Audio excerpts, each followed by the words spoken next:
our DVD, True Legends, the series, The Unholy Sea, starts in Peru, which is called the Navel of the World.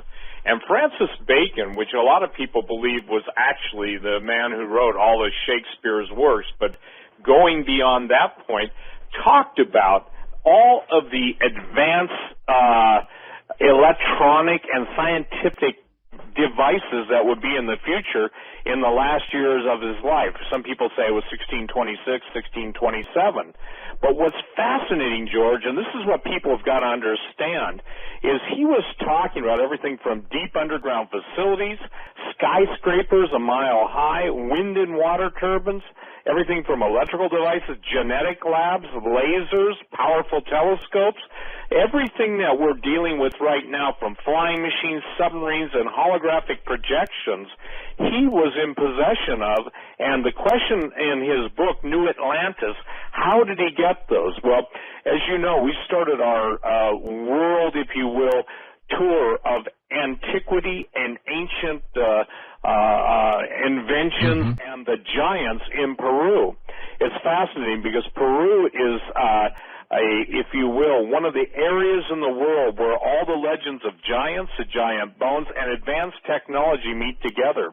After the last show you and I did together, I don't know, months ago, I got an email from a gentleman who said his great-grandfather escorted Hitler into Peru. We know he obviously went to Brazil, Argentina, but what's the specialty about Peru? And it's fascinating because the Unholy Sea, we're documenting the alien connection, and what's fascinating even now is that we had the C-130 pilot on who first appeared on your show back in 2007, I think, and we've got him on film talking about the giants, and I know Lynn Marzulli has also gotten corroborating evidence on that. But where we're at right now is we're dealing with soft disclosure, and the Vatican's attempt right now to control the narrative.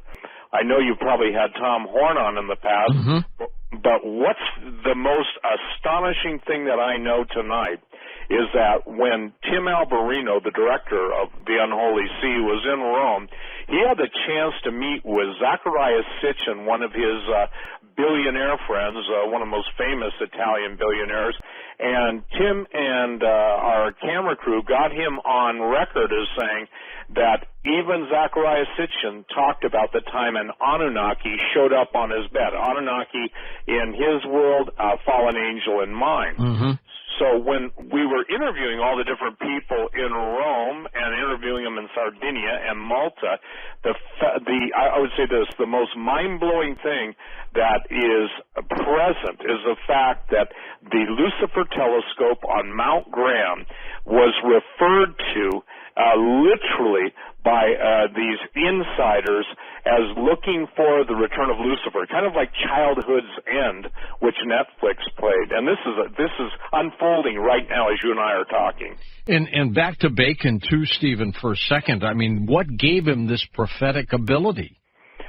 Well, may I just read this real quick paragraph? Sure. It says something. And this we do also. This is Francis Bacon talking. We have consultation which of the inventions and experiences which we have discovered shall be published and which not, and take all an oath of secrecy for the concealing of those which we think fit to keep secret, though some of those we do reveal, sometimes to Satan, some not. It was similar to what Dr. von Braun and Dr. Obertroff said about how the Nazis were so able to advance quickly, and they said they had help from outsiders. They had help from aliens. So what's fascinating is Bacon started out in Peru, and Peru is one of the depositories, and it has one of the largest underground tunnel systems in the world called the Shinkana. And as we've been documenting this in our DVDs, and really important for people to understand, those underground tunnels went worldwide. So in the time of his writing, and obviously he was talking about the New Atlantis, which he never never finish. It was all of the technological and scientific marvels of Atlantis that evidently some of the Atlanteans went to Peru, and obviously we're seeing now the opening up of so much advanced technology as the stargates open. So the stargates in Peru, the presence of stargates all over the world, the spiral, for instance, the Norway spiral.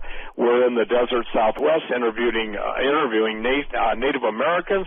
They're all talking about the same thing, George, and it's that the giants are coming back. It's fascinating. You wouldn't expect that to be coming out of the Native Americans, and we document that in the Unholy Sea. And by the way, because we're in real time now, this is a live broadcast, people can go on Vimeo and download it around the world. That saves them having to pay expensive shipping and postage and waiting. And it's wrong word, downloading. They can have unlimited reviews. They can watch it like Netflix. So Francis Bacon was part of a secret society, and whether you call it the Egyptian Brotherhood, a lot of the Masonic and the secret societies are based on advanced knowledge, which they take oaths of secrecy to.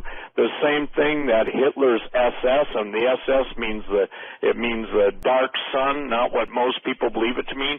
So the Brotherhood of the occult, the word occult meaning hidden, goes deep into the Peruvian underground, and what is most important is that one of the most famous Peruvian archaeologists, explorers, absolutely established the Chincana, which the tunnel system, and in Cusco, Peru, the Coricancha, which is a giant church, kind of like convent, was built over the entrance to this tunnel system that the Incans and all of the people of that region knew existed.